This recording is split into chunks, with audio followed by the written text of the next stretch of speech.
This is the new 7th generation Mazda 3 Sport hatch. And for 2019, it's brand new from the ground up, brand new chassis. They use 30% more high tensile steel, makes it stiffer, it's lighter, it's stronger. But the most obvious thing is the looks. It really has a sculpted type of look now. Everything, all the vents, all the openings just kind of blend into each other throughout the whole car. This car looks pretty serious now. Standard LED headlamps. Standard are 16-inch wheels. This is the GT model, so it gets 18-inch black stylish wheels. And onto the back, this is the part I think you just kind of have to get used to. It's definitely eye-catching, this rear design. The wheels look like they're stretched out to the max here.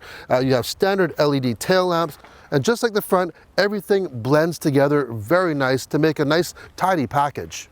Of course, since this is a hatch, there is ample room in the rear. And if you need more room, of course, that back seat goes and folds down 60/40. If you were to put me in this car a decade ago, I would never believe I'm in a compact car, let alone a Mazda 3. This thing is nice.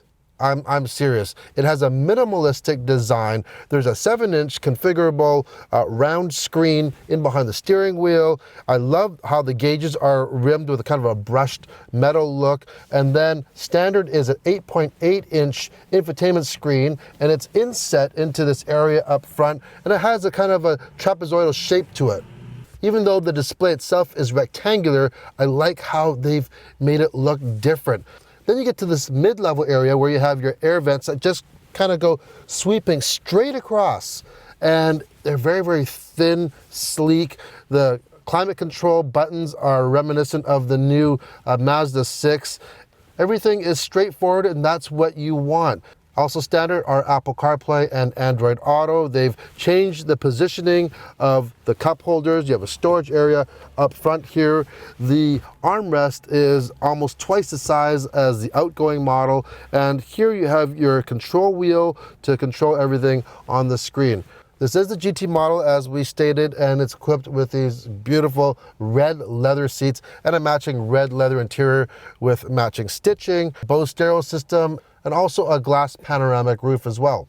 I am very, very impressed with this interior. If I was to find one small gripe, it does have heated seats and a heated steering wheel, but just like the Mazda CX-5 that I recently tested, the steering wheel is only heated halfway, just on the sides. Top and bottom, they're still cold. All right, here's the back seat of the Mazda 3. It does have seatbelt for 3 back here, but there is a large hump on the ground, so it would definitely be better suited for 2 in the back here. But the seat backs are carved out, actually, which is quite nice for your knees. Otherwise, your knees would be touching. But I'm about almost 5'11", and the seat is set for me up front. So there's a decent amount of room here, for sure. Head is not touching the headliner, and there is ample room for my toes. And like I said, that carve out in the back of the seat is a big, big plus.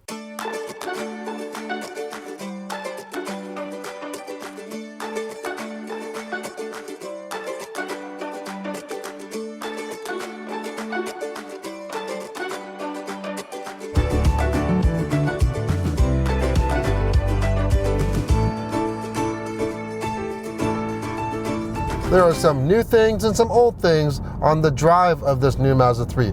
First of all, there are the engines. They're carried over from the previous generation for now, and that's a 2-liter 4-cylinder putting out 155 horsepower as the base engine. And then you get up to the 2.5-liter 4-cylinder that we're driving right now, and that puts out 186 horsepower and 186 pound-feet of torque. That also has cylinder deactivation, which is great to save fuel. Speaking of fuel, these direct injected engines use regular fuel, which is great as well. Power goes through a 6-speed manual or a 6-speed auto. Now, here's the big thing. This Mazda 3 Sport GT has all-wheel drive. That is a game changer in this class of vehicle, especially for Canadians where we have inclement weather and we like all-wheel drive vehicles. So this one has all-wheel drive, but you cannot get the manual transmission if you get the all-wheel drive option. You can put it into sport mode. Of course, that's going to change your shifting. Let's hit it a little bit. Also, you do have paddle shifters behind the steering wheel if you want to have a little bit more fun, let's say for shifting. They're not super fast shifts. And the power, when it comes on, you really do have to get into the meaty part of the rev range in order to get the most out of that 186 horsepower. Off the line, not a ton of torque right off the line. If you want more response, I would definitely use sport mode, because in regular, just comfort mode, the takeoff, I've got it floored right now. It's not the most engaging, and it's tuned for that to save fuel.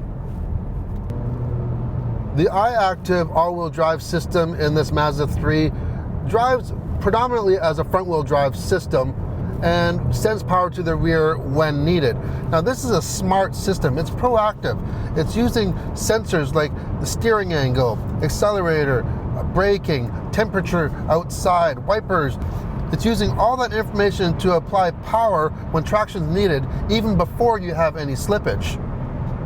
One thing Mazda really worked on is creating a more quiet cabin, and they really did achieve what they were going after. They designed the whole chassis to have less holes in it, so less areas for sound to come in. And even the door panels, where you would have a hole for a speaker to mount in, they've eliminated that and designed it so the speakers don't have to actually sit into a recessed hole. You match all that with the stiffer chassis that we talked about, 30% more tensile steel, and you get a lot less vibration and a lot quieter cabin.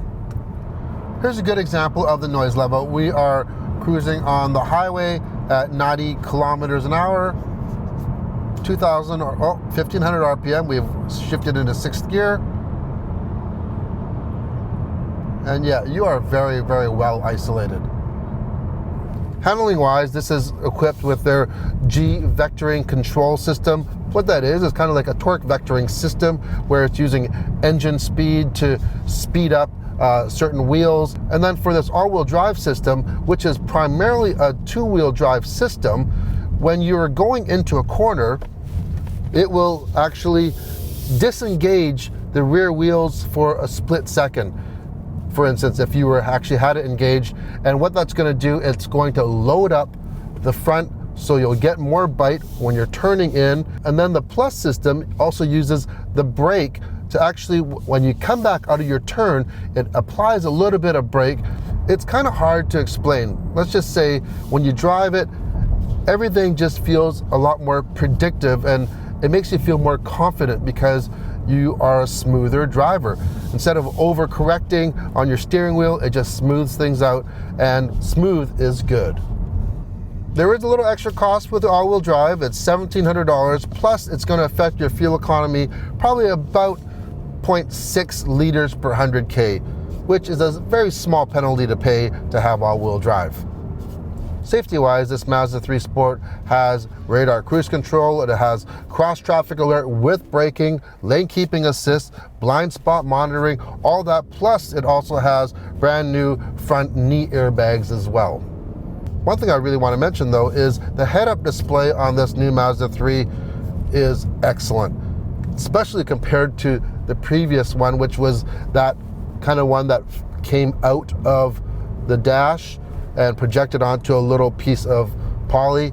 Yeah, this is a true head-up display.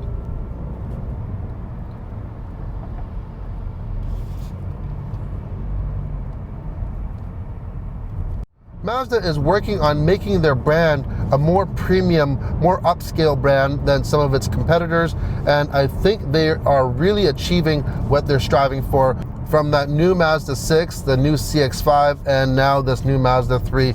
If you're in the market for a compact vehicle and you want a premium experience but not quite a premium price, you really owe it to yourself to try out one of these Mazda 3s. Seriously, I think you'll be impressed. If you liked the video, hit the thumbs up, and if you want to see more everyday reviews, hit the subscribe button. Thanks for watching.